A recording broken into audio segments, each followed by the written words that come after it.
Hello and welcome to Non-Stop Wrestling Chat. My name is Barry and this is Let's Talk About It. Today we're going to be talking about King of the Ring, Queen of the Ring, Crown, Queen Jewel, Queen's Crown, whatever you call it. We're going to be talking about those King of the Ring, Queen's Crown tournaments. And so let's talk about it. Don't forget to hit like, subscribe and that beautiful notification bell. Go to the comments below and let me know what you think about these tournaments. Do you think WWE is failing to use them as well as what they could? Or do you feel that you're using them as best as they can? So, let's get into it, guys. I'm just going to kick off by saying the King of the Ring and the Queen of the Ring tournament aren't they for me this year.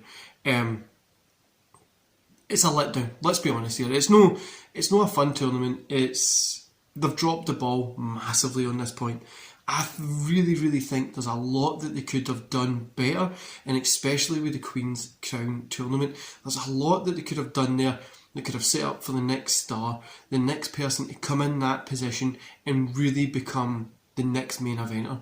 Or, this is where the mid-card titles work, isn't it? You could have them win the King of the Ring, win a mid-card title, see how things go there, t-shirt sales, promos, matches, feuds, test it out there, and then you've got the main title for them to get after that. But we don't have a mid-card women's title, and that's where we kind of need that stuff. What they got to do, win the King of the Ring and go in the tag team? I'm not interested in that at all. This is the problem that I'm feeling WWE has got with these tournaments, is they don't have anywhere to go with them. They're stuck. I don't feel these tournaments are going to affect the future in any way. It's not going to be the next star who's going to win. They're not moving anything forward with these. They're just going to be a tournament to put a crown on somebody and let it sit, and that's kind of it. It's just embarrassingly bad on their behalf for dropping the ball so much, especially how good King of the Ring used to be back in the day, and as well for the Queen's Crown tournament. So hard to say. Queen of the Ring sounds better, but you could have done a lot with that. You could have literally got a lot of women over, and if it was me personally, for both King of the Ring and the Queen's Crown, I'd have opened up to NXT as well, having people like Liv Morgan going against an Io Shirai, or Carmella going against somebody in NXT. I don't know who. Open it up, open the tournament up more, but it just feels like it's short term booting again. They're just cool. We'll get these finals done at Crown Jewel, and that'll do. Nobody really cares. It feels very short term. No long term plans from it. If you opened up to NXT, SmackDown, and Raw, they drew them from everywhere. Do you know what I mean? They drew it from everywhere. And you would have NXT guys up on SmackDown, you have SmackDown guys over on Raw. Especially see this point between the draft, when I've got 4 weeks, 3 weeks, whatever it is, between when the draft comes into play. This would have been a good time to have Raw guys on SmackDown, SmackDown guys on Raw, SmackDown guys in NXT, NXT guys up there. It would have been a good time, and it would have kept it fresh. It would have given us something to actually care about in this time, which they're kind of not really doing. I think that would have been a better idea, but that's kind of just what I was thinking. So I just feel that WWE's lose the grasp on what King of the Ring, Queen of the Ring, Queen Crown, whatever it's called, could have been.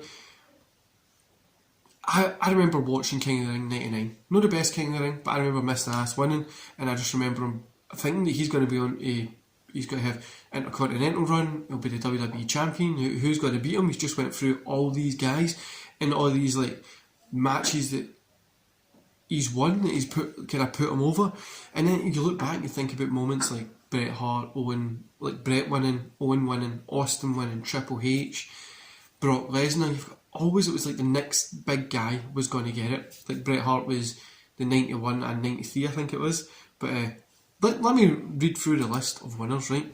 So starting in 1985, you had, but I was only talking about for 93, when the pay-per-view started, but if we go for 1985, we've got Don Morocco, Harley Race, Randy Savage, Ted DiBiase, Tito Santana, Bret Hart 91-93, Owen Hart, Mabel, Stone Cold Steve Austin, Triple H, Hunter Hart Soundsley, Ken Shamrock, Billy Gunn, Kurt Angle, Edge, Brock Lesnar, Booker T, because it was 2002 Brock Lesnar, and then 2006 Booker T, William Regal 2008, Sheamus 2010, 2015 we had Bad News Barrett, 2019 we had Baron Corbin, and 2021 we're still waiting to kind of find out.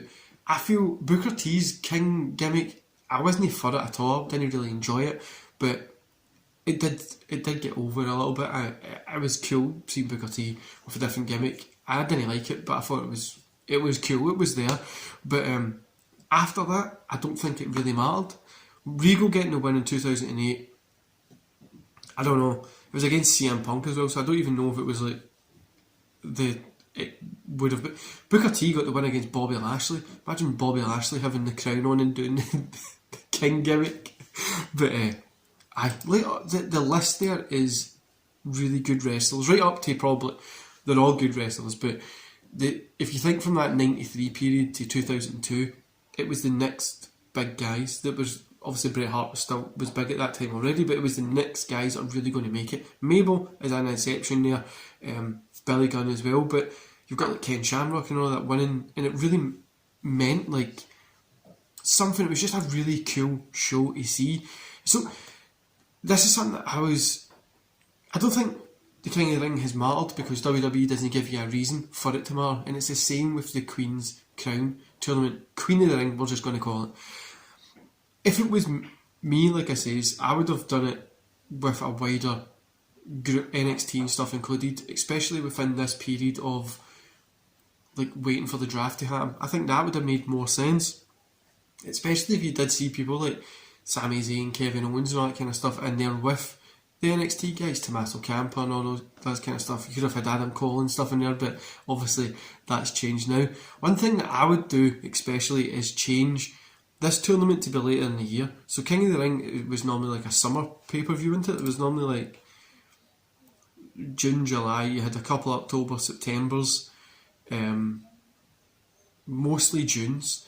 But I'd put it at the end of the year, or put it like at this point, you know what I mean? Like July, August, September, something like that.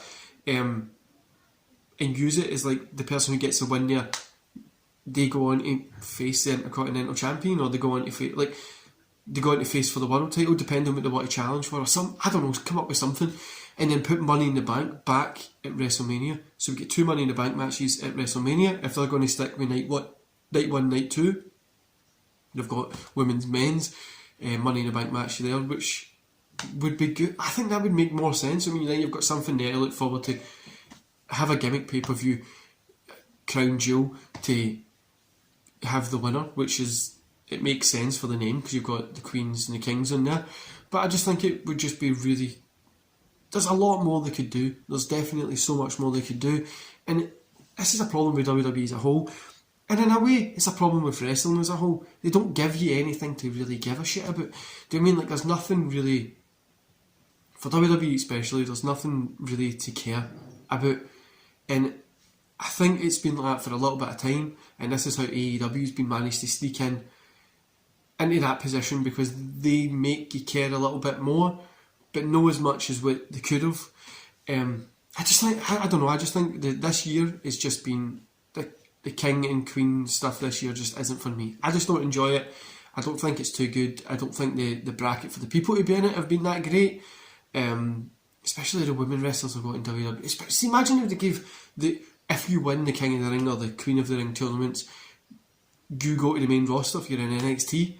That would give us something to root for. Oh, I really want Io Shirai to be in the main roster. She wins it, she goes up and she can challenge for the mid-card women's title, which should be there, or she can challenge for the main one.